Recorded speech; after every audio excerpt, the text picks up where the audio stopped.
Rondo, three up high and off the Caruso parachutes in. Alex Caruso has just shattered the NBA record books, and what's just been revealed has shocked basketball fans worldwide. For months, his role with the Thunder remained in the shadows, until now. Caruso, the defensive specialist acquired from Chicago, has accomplished something no player in playoff history has ever done, recording a statistical masterpiece that rewrites the NBA history books.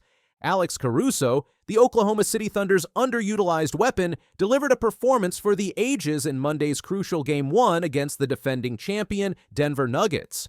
Born and raised in College Station, Texas, Caruso revolutionized the Thunder's defensive presence in the second-round opener, accumulating an astonishing 20 points, 6 assists, 5 steals, and 2 blocks in just 26 minutes off the bench, becoming the first player in NBA playoff history with that combination of stats in a reserve role. Got it out to Caldwell Pope. Caruso! Ho-ho! In a statistical breakdown that has the basketball world buzzing, ESPN analysts revealed the true historic nature of Caruso's achievement. When the numbers were tallied, Caruso became the first player ever in NBA playoff history to record 2 or more blocks, 3 or more steals, and knock down 5 or more three-pointers in a single postseason game.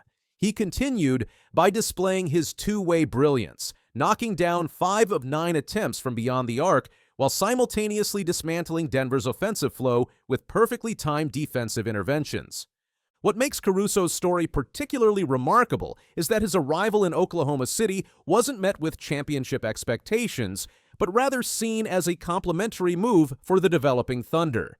Despite being awarded an $81 million extension after being traded from Chicago for Josh Giddey, Caruso averaged just under 20 minutes per game during the regular season, ranking 9th in minutes played for the Western Conference's top seed. Caruso's strategic brilliance extended far beyond basic statistical contributions during Monday's thriller. He was one of the most decisive factors in the Thunder's defensive game plan, balancing elite perimeter shooting with championship-caliber defensive instincts, a combination that proved crucial in high-stakes moments when Oklahoma City needed someone to disrupt Denver's rhythm. This revolutionary two-way impact was most famously executed during a sequence where Caruso blocked Nikola Jokić from behind and later delivered a chase-down block on Jamal Murray that electrified the sold-out Paycom Center crowd. The specific details of Caruso's defensive masterclass reveal Thunder coach Mark Daigneault's tactical genius and ability to outthink the opposition. After watching Caruso's first-half impact, Daigneault made an unprecedented adjustment, starting Caruso to begin the second half in place of Isaiah Hartenstein. This level of strategic thinking and in-game adaptation set the Thunder apart from their playoff competition and provided Oklahoma City with a crucial competitive edge throughout their highest-stakes matchup to date. As Brett Usher of NBA Statistics acknowledged during the broadcast, Alex Caruso becomes the first player in the steals and blocks era to register 20-plus points, 5-plus assists, 5-plus steals, and 2-plus blocks off the bench in a playoff game.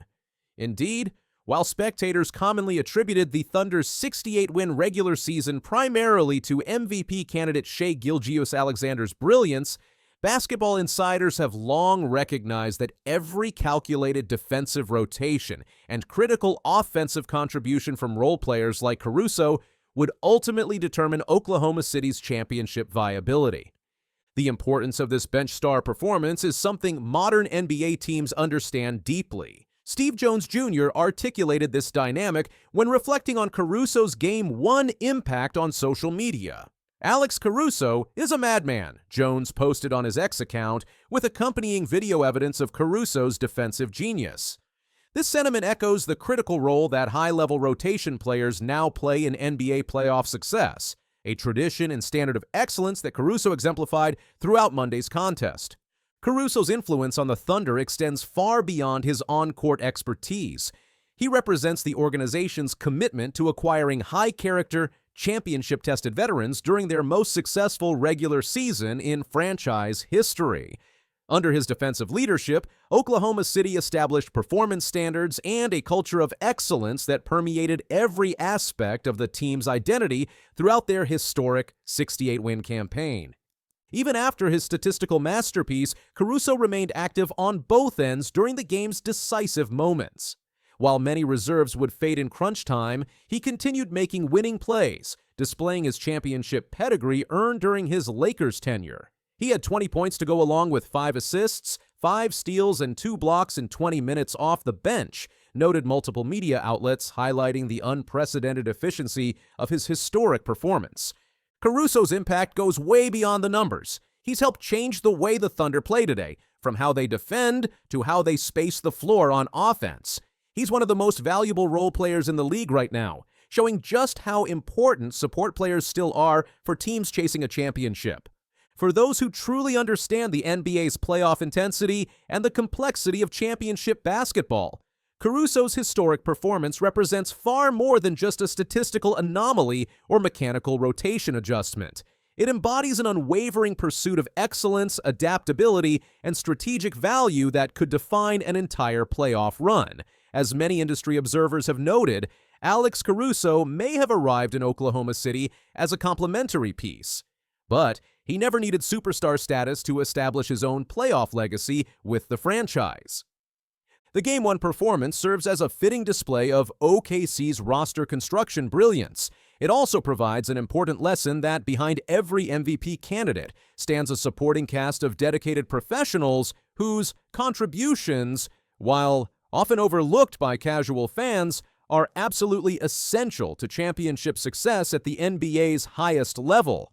Caruso's story goes beyond basketball, showing the power of patience and mental fortitude in the face of reduced regular season opportunity. His journey proves that preparation, dedication, and championship DNA can reshape single games and the entire trajectory of a playoff series between title contenders. From his early days as an undrafted free agent to becoming a playoff record breaker, now cementing his place in basketball history, Alex Caruso has left his mark on countless moments that will help define the next chapter of Thunder basketball. As the NBA world celebrates this latest statistical revelation about Caruso's historic impact, it's worth reflecting on the full scope of his potential influence on the Thunder's championship hopes. Beyond the impressive Game 1 statistics, 20 points, 6 assists, 5 steals, and 2 blocks, lies a blueprint for playoff success that continues to influence how championship teams operate today. Caruso's vision could help transform the Thunder from regular season darlings into legitimate championship favorites, from executing defensive schemes to knocking down timely three-pointers. That's one thing eBay talked about, just making the Warriors pay when they double-team Jalen Green. Oh, man, it's a foul. Dylan Brooks. Curry is tripped again. And Fred VanVleet humiliated the Warriors when it mattered most, and the Warriors never saw it coming. VanVleet torched Golden State with 29 points in Friday's Game 6, shooting an incredible 7 of 13 from the field and 6 of 9 from deep.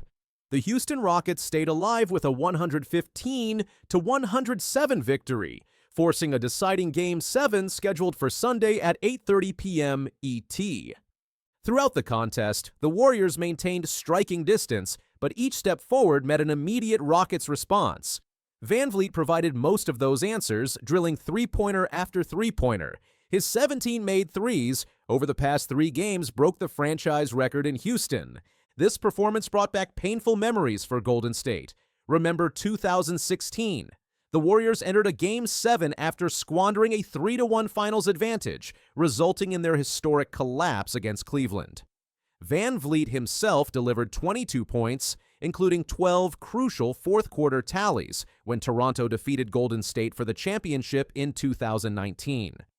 The fourth quarter showcased Houston's dominance. VanVleet powered a 12-0 run that effectively ended the contest. Golden State struggled so badly offensively that their second field goal of the quarter didn't arrive until under 4 minutes remained. But wait, there is more. This represented a mature victory for Houston, surviving multiple challenges. Stephen Curry's heroics, Draymond Green's antics, persistent fouling of Steven Adams, and a Chase Center crowd that roared before falling silent midway through the final period. Curry's workload raises serious questions heading into Game 7. The 37-year-old played 42 minutes, his highest total of the series. Warriors coach Steve Kerr employed him for essentially every competitive minute of the second half. When Curry picked up his third foul in the second quarter, Kerr kept him on the floor and witnessed an 11-0 personal scoring run. During a 5-possession stretch, the sequence went Curry three-pointer, Buddy Hield miss, Curry and one conversion, Curry free throws, Curry three-pointer. Curry managed only the briefest of breathers in the third quarter, exiting for exactly 2 seconds during a Hack and Adams foul situation. He needed to sit down, but returned immediately. His 42-minute night matched what some compared to J.J. Redick's controversial rotation decisions. Draymond Green's flagrant fouls emerged as another storyline.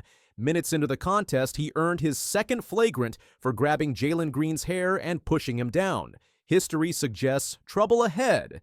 Green received a 1-game suspension during the 2016 finals after accumulating 4 flagrant fouls across the playoffs. 2 more flagrant fouls would sideline Golden State's starting power forward for their next game, assuming they survive Sunday's elimination contest. Even ESPN's announcers expressed fatigue with Green's behavior during the broadcast. Meanwhile, the Eastern Conference saw its drama. Jalen Brunson's game-winning three-pointer from the top of the arc clinched the Knicks' 116-113 victory over Detroit, completing their 4-2 series victory.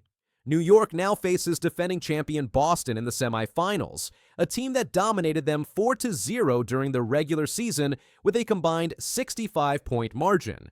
The Celtics present New York's toughest test of the Tom Thibodeau era. Boston finished with 61 wins, ranking top 5 in both offense and defense, while entering as heavy favorites. The Knicks struggled against them all season, rarely finding offensive rhythm while allowing easy scoring opportunities.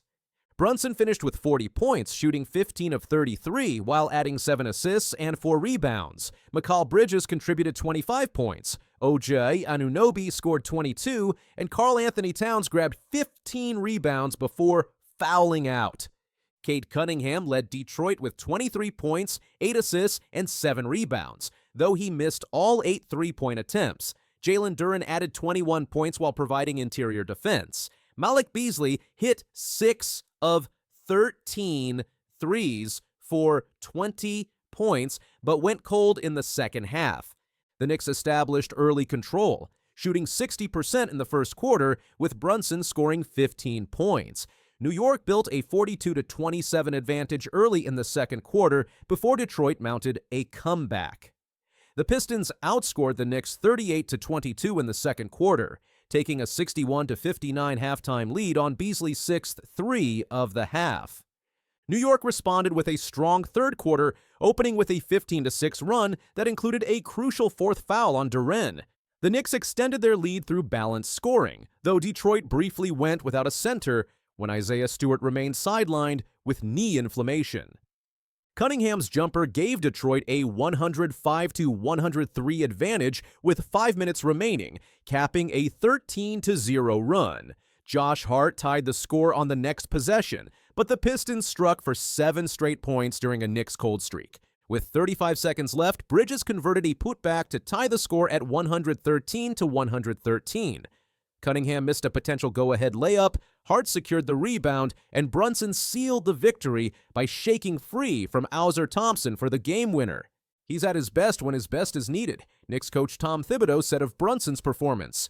The Knicks now prepare for a different beast in Boston. The Celtics' approach will likely feature a wing defender on Karl Anthony Towns, allowing their center to hover off Josh Hart. This strategy creates favorable matchups that New York must exploit through early post-ups and cross screens.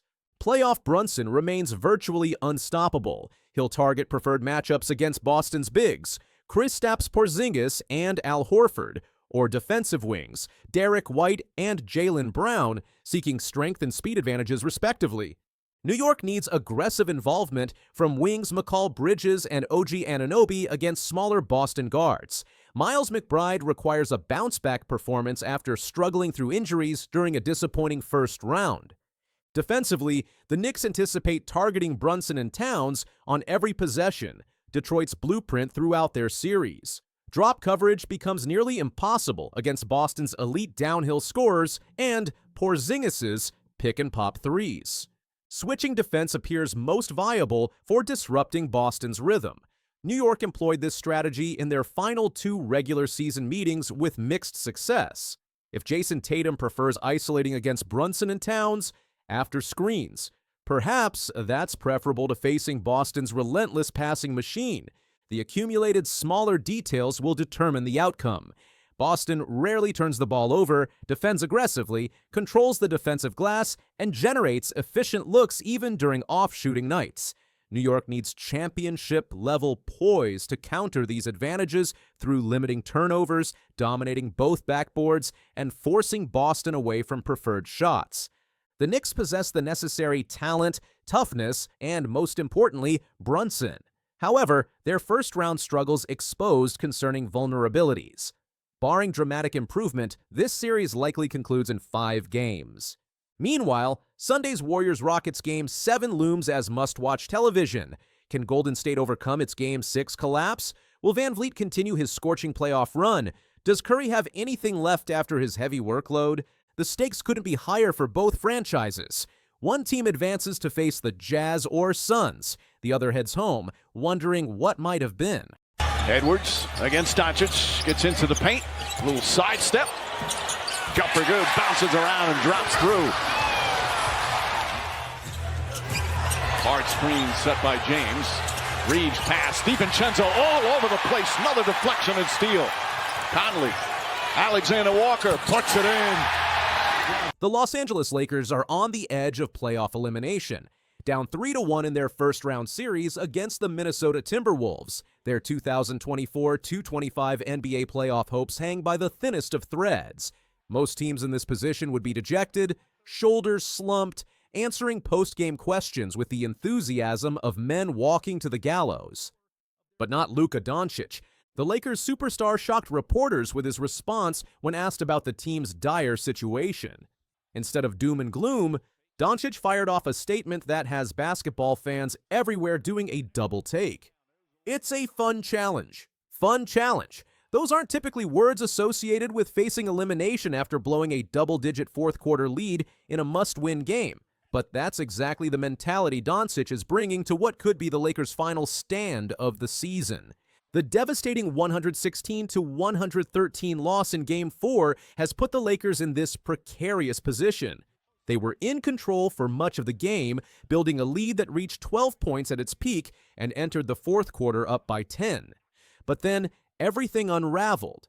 The Timberwolves outscored the Lakers 32-19 in the final frame as the Lakers' offense ground to a halt. Fatigue may have been a factor. Coach J.J. Redick made 0 substitutions in the entire second half. Doncic, LeBron James, Austin Reeves, Dorian Finney-Smith, and Rui Hachimura played all 24 minutes after halftime. Doncic put up monster numbers despite the loss, a team-high 38 points on 13 of 28 shooting, plus 1 rebound, 2 assists, 1 steal, and 1 block in 46 minutes of action. LeBron added 27 points, 12 rebounds, and 8 assists, while Rui Hachimura contributed 23 points and Austin Reeves chipped in 17, including a potential game-tying three-pointer at the buzzer that rimmed out. The Lakers actually shot well as a team, hitting 45.0% from the field and 40.4% from beyond the arc. But Minnesota dominated the paint, outscoring Los Angeles by a decisive 18 points inside. As if the collapse wasn't painful enough, the NBA's last 2-minute report confirmed what the Lakers already knew. Officials missed a critical call that could have changed the outcome. With 35.4 seconds remaining, and the Lakers trailing by just 1 point at 114-113, Timberwolves forward Jaden McDaniels tripped Doncic near half court. No whistle. The NBA's report was clear. It read, McDaniels steps forward into Doncic's path, initiating illegal foot contact that causes him to lose his balance. Doncic was more direct in his assessment. Had officials made the correct call, Doncic would have gone to the free throw line with a chance to tie or take the lead. Instead, the Lakers had to burn a timeout to avoid an 8-second violation. On the ensuing inbounds play, Minnesota stole LeBron James's pass, and Anthony Edwards made 2 free throws to extend the lead to 116 to 113. That wasn't the only controversial call. LeBron believed he stripped Edwards cleanly on a crucial late play. That play happens all the time. Hand is part of the ball. That's what they say. I feel like the hand was a part of that ball.